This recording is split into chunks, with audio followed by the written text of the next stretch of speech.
बिस्मिल्लाहिर्रहमानिर्रहीम। तमाम नौजवान जहां यहां मौजूद हैं उन सबको मेरी तरफ से अस्सलाम वालेकुम।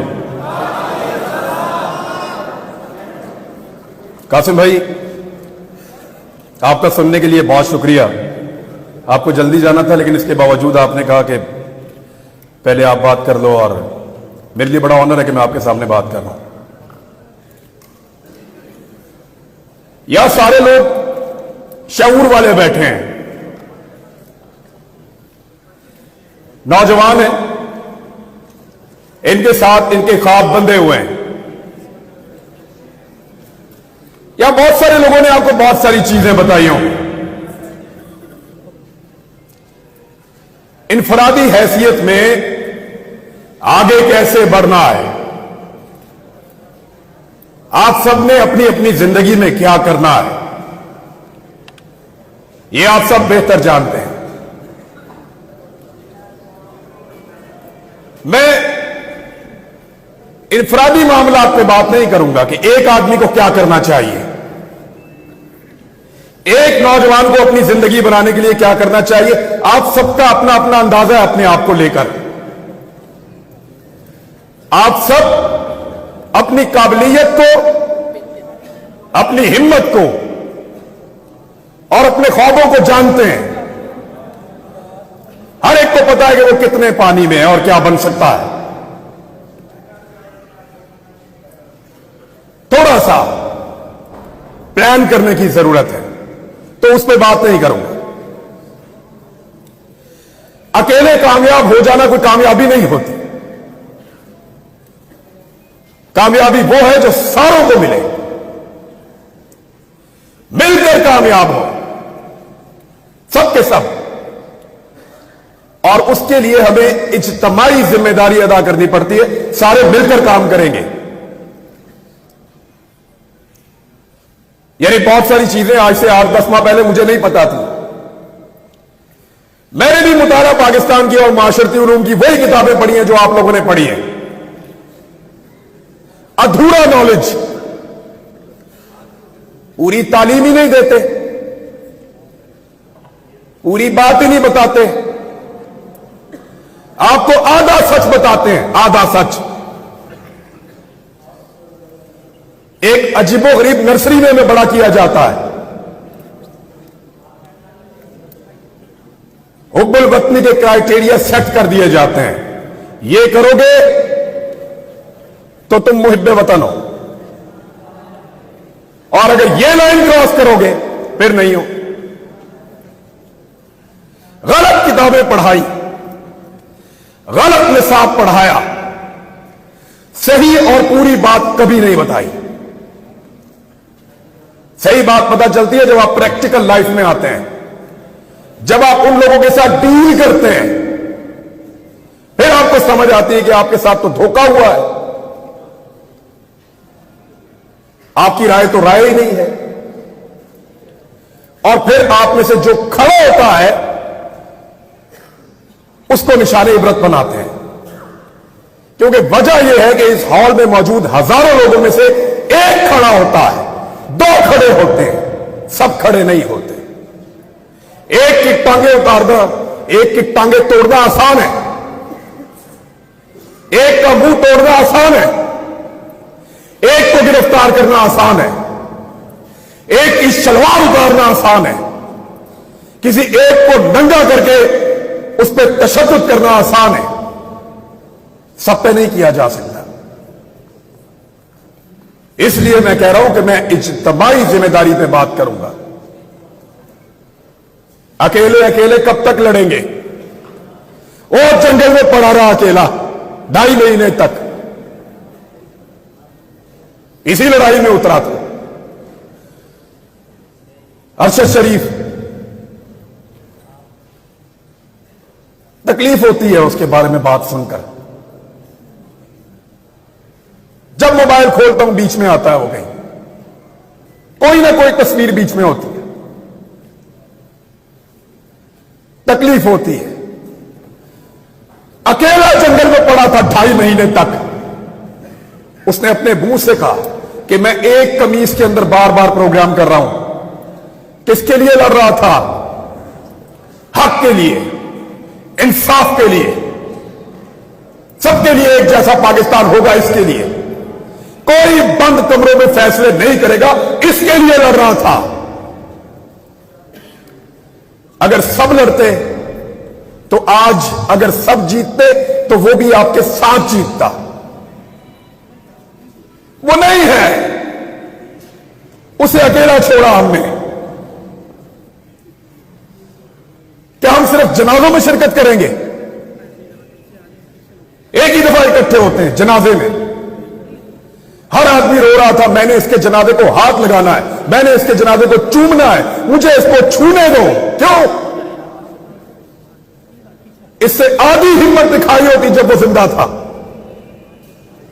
जब उसके ऊपर झूठे पर्चे हो रहे थे, जब हमें गद्दार बनाया जा रहा था, जब हमें बागी डिक्लेयर किया जा रहा था, जब गिरफ्तारियां हो रही थी। 50 के करीब पर्चे दिए इन्होंने हम पे 1 महीने के अंदर।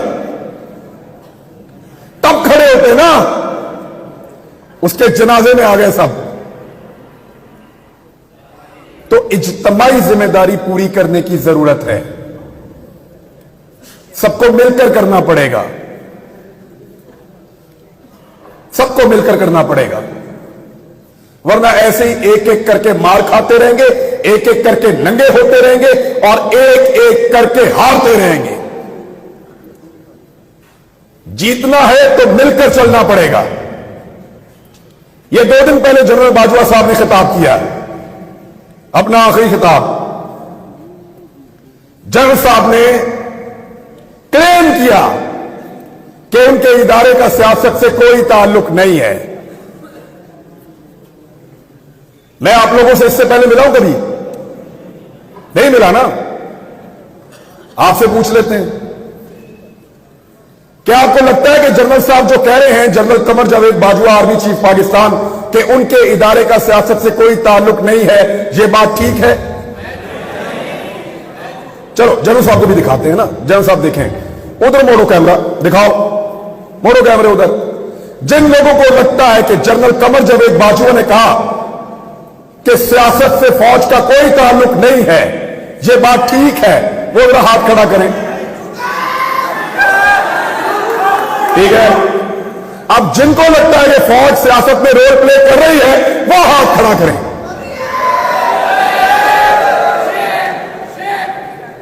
लो जनरल साहब, ये रह गया एतबार आपका। निकलो बाहर, पूछो लोग किसकी इज्जत करते हैं, पता करो मारने वालों की इज्जत कर रहे हैं या मरने वालों की। पूछो जिन्होंने जमीन तंग की, जिन्होंने मारा, बाहर लोग उनकी इज्जत कर रहे हैं। निकल के देखो पूरी दुनिया के अंदर, जाओ जाओ, निकलो पूरी दुनिया में, तुम्हें तुम्हारी औकात पता चले। लोग तुमसे प्यार करते हैं या जान देने वाले अरशद शरीफ से प्यार करते हैं? पूछो जाके, आईना नजर आएगा, औकात पता चलेगी। जान से ही मार दिया। इस मुल्क को उसके लिए इन्होंने जहन्नम बनाया था, साबिर शाकिर के लिए जहन्नम बनाया था, सबको परेशान किया है, हमारे खानदानों तक को हरासा किया गया है, क्योंकि हम अकेले अकेले लड़ रहे थे। सबको लड़ना पड़ेगा। तुम्हें सिर्फ मारना आता है, तुमने सिर्फ मारना सीखा है, हमें मरने के अलावा भी बहुत कुछ आता है, और वो हम करके दिखाएंगे इंशाअल्लाह।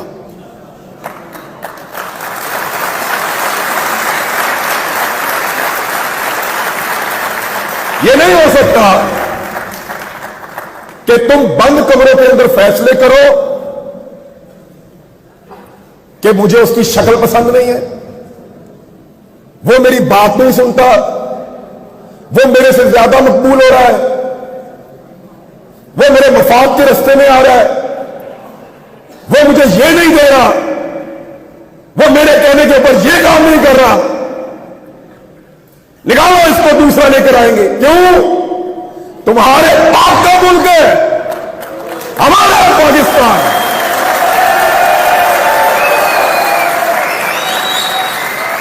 हम फैसला करेंगे, हम करेंगे, हम आप करेंगे। किसी को बंद कमरे के अंदर फैसला नहीं करने देंगे। सबका मुल्क है, सब मुल्क वतन है, सब इस मुल्क के वफादार हैं। ये अब मुझे इन्होंने गिरफ्तार किया, ये मुझे लेकर घसीटते थे, कभी एक थाने में, कभी दूसरे थाने में, कभी तीसरे थाने में। इनको लगता था ये मुझे टॉर्चर कर रहे हैं। खुदा की कसम मुझे पुलिस वालों ने कहा, हर पुलिस वाले ने कहा कि इमरान भाई हम शर्मिंदा हैं। पूरा निजाम जरगमाल बनाया हुआ था, एक आदमी की हमदर्दी इनके साथ नहीं थी। मैंने खुद देखा है, कोई आदमी सामने आकर कहता था, कोई छुप कर आकर कहता था, लेकिन सारे कहते थे तेरे साथ ज्यादती हो रही है।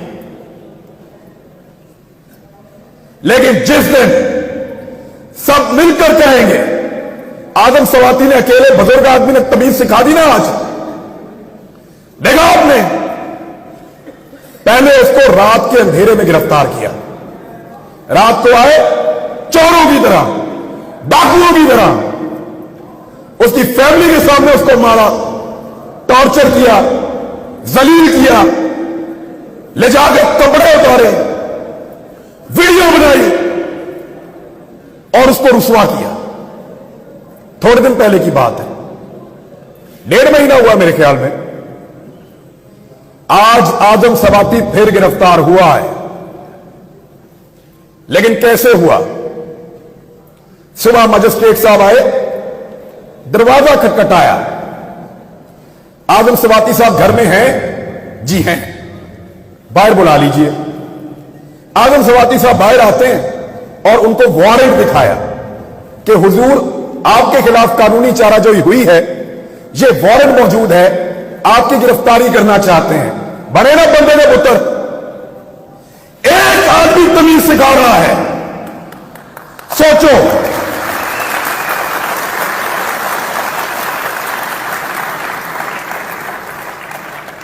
सोचो, एक 74 साल का आदमी तमीज सिखा रहा है।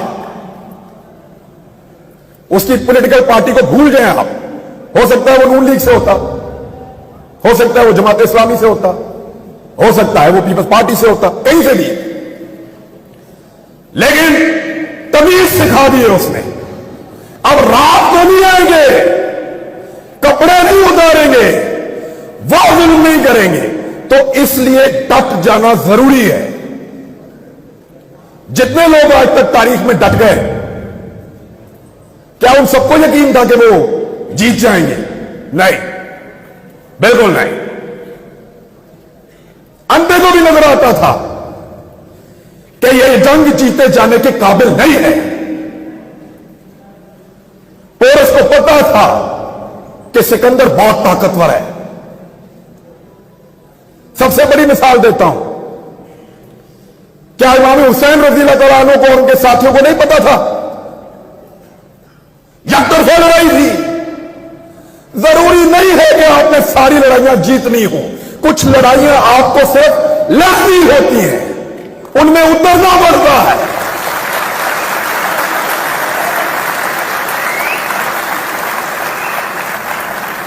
लड़ाई जीतने से मकसद नहीं है, लड़ाई लड़ने वालों में अपना नाम लिखाओ। मैं लड़ा था, मेरी लड़ाई थी, मैं उसके अंदर उतरा, मैं हक पर था, मैं जीता या हारा मेरा अल्लाह जानता, वो फैसला करने वाला है। लड़ाई कौन जीता? इमाम हुसैन जीते या यजीद जीता? सबका इत्तेफाक है इस बात पे। तो फिर लड़ाई लड़ना सीखो, लेकिन इज्तिमाई फायदे के लिए। सर को नीचे फेंक देना, मसलहत के तहत चुप हो जाना, इसको हमारे यहां पे लोग अक्लमंदी कहते हैं। अक्लमंदी नहीं है, बुज़दिली है। मैं भी बुज़दिल था, जब तक मुझे नहीं पता था। जब समझ आई तो मैं लड़ाई में आ गया। मुझे नहीं पता कल क्या होगा, इसका अंजाम क्या होगा। ये जो रिजीम चेंज ऑपरेशन हुआ पाकिस्तान में, सारे के सारे इसके बेनिफिशियरी हैं। जिन्होंने किया उनके केस खत्म हो गए। जिसके खिलाफ हुआ, जब मर्जी इलेक्शन कराओ जीत जाएगा। यानी इमरान खान को भी फायदा, शहबाज शरीफ को भी फायदा, जो करने वाले उनका भी फायदा। सब कुछ ना कुछ लेकर गए। नुकसान किसका हुआ? हमारा हुआ है। हमारा एक आदमी कम हो गया है। अगर दोबारा लड़ाई होगी तो हम अपने एक बेहतरीन आदमी के साथ मैदान में नहीं आ सकेंगे। हमारा एक आदमी कम हुआ, अरशद शरीफ। नुकसान तो हमारा हुआ है, फायदा तो सबने उठा लिया है।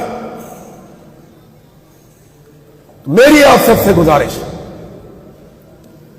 कि लड़ाई को लड़ना सीखिए, इस रविश को बदलिए। अगर यह इस्लामी जमहूरिया पाकिस्तान में डेमोक्रेसी है तो फिर सही वाली होनी चाहिए, या तो निजाम को ही बदल दो। यह नहीं हो सकता कि आप दुनिया को पढ़ाएं कि पाकिस्तान में जमहूरियत है और जहां पे आप तमाशा लगाकर रखेंगे, चार बंदे बैठेंगे और फैसला करेंगे और पूरा का पूरा निजाम बदल देंगे। यह नहीं होने देंगे।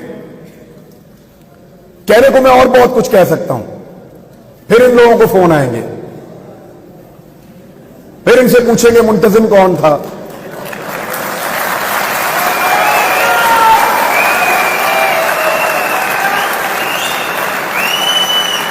प्रोग्राम किसने करवाया, नौजवान कहां से आए थे, कोई कलदम तंजीम के बंदे तो नहीं थे। यानी फिर इस तरह के सवालात होंगे और हुए हैं। हम अपने दोस्तों और रिश्तेदारों से मिलने नहीं जा रहे। जिधर से हम होकर आते हैं वहां ये पीछे पहुंच जाते हैं। जी आपसे क्या ताल्लुक है, आप कैसे जानते हैं। तो इन हालात का हमने सामना किया और यकीन करें कुछ भी नहीं होता। थोड़ा सा मार सकते हैं, थोड़ा सा नंगा कर सकते हैं या जान ले सकते हैं, कुछ भी नहीं होता। मैंने अरशद शरीफ का जनाजा देखा है, इन हाथों से उसकी मैयत लेकर आया था मैं। खुश नसीब है खुदा की कसम वो भी और उसकी मां भी। अरशद शरीफ को मारने के बाद इन्होंने अगर कोई मौत का डर भी था ना, वो भी निकाल दिया है। मारो सबको।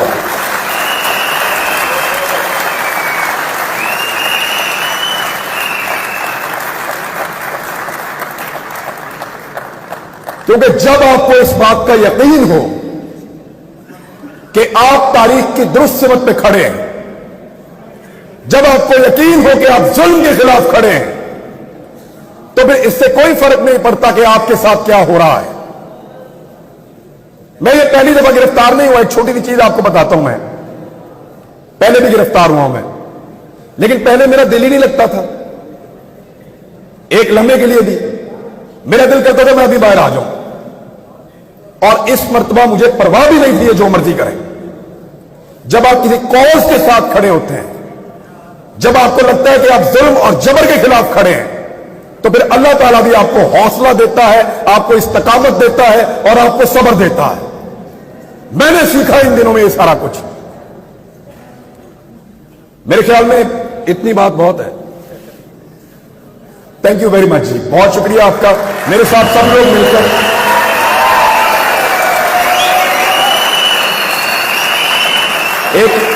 एक नारा लगाएं मेरे साथ सब मिलकर, ताकि हम जाते जाते गद्दारी के सर्टिफिकेट बांटने वालों को यह बताएं कि सिर्फ तुम ही मुहिब्बे वतन नहीं हो।